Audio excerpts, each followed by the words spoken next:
மெயினாக பார்த்துட்டிங்களாண்ணா பூ decoration order வாங்குறதுக்கோசம் மண்டபத்தில் கூப்பிட்றாங்கன்னு சொல்லி போகிறாங்க. அங்கே போன பார்த்துங்களாண்ணா சிந்தாமணி அங்கே இருக்காங்க.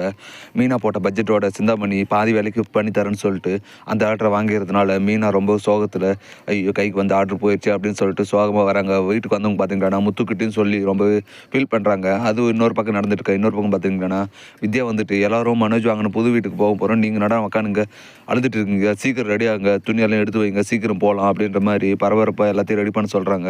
அதுக்கு முத்து இருந்துட்டு அவன் வீட்டுக்கு வாங்கியிருக்கான்னு சொல்லி எங்கள் பொழப்பெல்லாம் நாங்கள் விட முடியாது, ஏதோ 2 நாள் அவனுக்கோசம் தங்குறோன்னு சொன்னோம், அதுக்காக நீ இப்படியெல்லாம் பண்ணினா நாங்கள் வரவே மாட்டோம் பார்த்துக்க, சும்மா எங்களை இது பண்ணாத போமா அப்படின்ற மாதிரி வித்யாவை சொல்லி அனுப்பிச்சிட்றான் முத்து. இதே மாதிரி வித்யா வெளியே வந்து பார்த்தீங்களாண்ணா என்ன பண்ணுறது சொல்லிட்டு என்னமோ இவங்க 2 பேரும் சோகமாக இருக்காங்க. எங்க புது வீட்டுக்கு போகிற நேரத்தில் இவங்க இப்படி இருந்தால் எப்படிங்க விளங்கும், போய் அவங்கள ரெடியாக சொல்லுங்கள், நம்ம புது வீட்டுக்கு போகிறோமா இல்லையா, ஏன் இப்படி எல்லோரும் இப்படி மாற்றி மாற்றி ஒன்று பண்ணிக்கிறீங்க அப்படின்ற மாதிரி சொல்கிறாங்க. அண்ணாமலை பார்த்துட்டிங்களாண்ணா அவனுங்க எதுவும் சொல்லாத, அவங்க தான் வரேன்னு சொல்லிட்டாங்க இல்லையா, நீ என்னத்துக்கு போய் அவங்கள டிஸ்டர்ப் பண்ணுகிற, அவங்க ரெடி ஆகுவாங்க, நீ போய் உன் வேலை என்னவோ அதை மட்டும் பாரு அப்படின்ற மாதிரி சொல்கிறாங்க. எவ்வளோ கேட்டு போக, ஆனால் காலைல எல்லாருமே ரெடி ஆகணும்னு சொல்லிட்டு போயிட்டு வித்யா வந்துட்டுங்களாண்ணா புது புது துணியெல்லாம் எடுத்து பேக் பண்ணிட்டு இருக்காங்க. இப்படியே ஒரு வழியாக விடிஞ்ச பின்ன உடனே பார்த்தீங்களாண்ணா எல்லாருமே வந்துட்டு ட்ரெஸ் எல்லாம் எடுத்து பேக் பண்ணி வச்சுக்கிட்டு காரில் கிளம்பி புதுசாக மனோஜ் வாங்கின வீட்டுக்கு போகிறாங்க. போயவங்க பார்த்தீங்களாண்ணா வித்யா பார்த்துட்டு இவ்வளோ பெரிய பங்களாவா, சூப்பராக இருக்குது, எனக்கு தெரியணும் மனோஜ், நீ பணக்காரனா ஆகுவேன்னு உன் கட்டத்திலே இருக்குது அப்படின்ற மாதிரி அவனை பாராட்டு உள்ளே போயிட்டு எல்லா ரூமையும் திறந்து சூப்பராக இருக்குன்னு சொல்லிட்டு சுற்றி பார்க்குறாங்க. அந்த டைமில் பார்த்தீங்களாண்ணா வீட்டுக்கு ஓனர் வரான். வந்து பார்த்தீங்களாண்ணா மனோஜ் வீடெல்லாம் பிடிச்சிருக்கா, உங்கள் குடும்பத்தில் இருக்க எல்லாருக்குமே பிடிச்சிருக்கா அப்படின்ற மாதிரி கேட்குறான். அதுக்கு மனோஜ் வந்துட்டு வீடெல்லாம் சூப்பராக இருக்குது, எங்கள் வீட்டில் இருக்க எல்லாருக்குமே ரொம்ப பிடிச்சிருக்கு, அதுவும் இல்லாத எங்கள் அம்மாவுக்கு இந்த வீடு வந்து ரொம்பவே பிடிச்சி போச்சு அப்படின்ற மாதிரி சொல்கிறாங்க.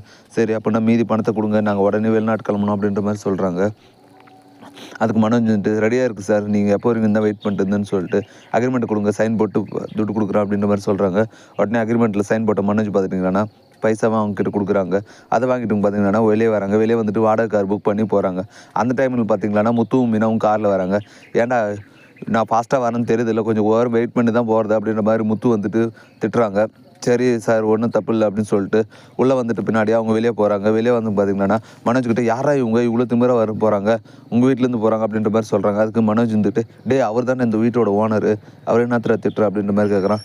என்னது வீட்டு ஓனரா, ஏன்டா இவ்வளோ பேர் வீட்டுக்கு ஓனருன்னு சொல்கிறோம், வாடகை காரில் போகிறான், இது ஏதோ மர்மம் இருக்குடா, நல்லா விசாரிச்சு அவன் தானே வீடு அப்படின்ற மாதிரி கேட்குறான். அதெல்லாம் நல்லா விசாரிச்சுட்டான், அது அவன் தான் வீடு, நீ ஒன்றும் எல்லாத்துக்கும் சந்தேகம் பண்ணுக்காத, வாடா உள்ள அப்படின்ற மாதிரி உள்ளே கூட்டு போகிறாங்க. இதோட இன்றைக்கான எபிசோடு வந்து முடியுது. அடுத்து என்னென்னலாம் இன்ட்ரெஸ்டிங்காக நடக்க போகுதுன்றதை நான் இன்னொரு வீடியோ சொல்கிறேன். மேலும் இது போன்ற வீடியோக்களை தொடர்ந்து பார்க்க மறக்காம நம்ம சேனலை சப்ஸ்கிரைப் பண்ணுங்கள், கூடவே பெல் பட்டன் அழுத்துங்க, அப்போ தான் நான் போகிற ஒவ்வொரு வீடியோ உங்களுக்கு நோட்டிஃபிகேஷன் வரும். தேங்க்யூ.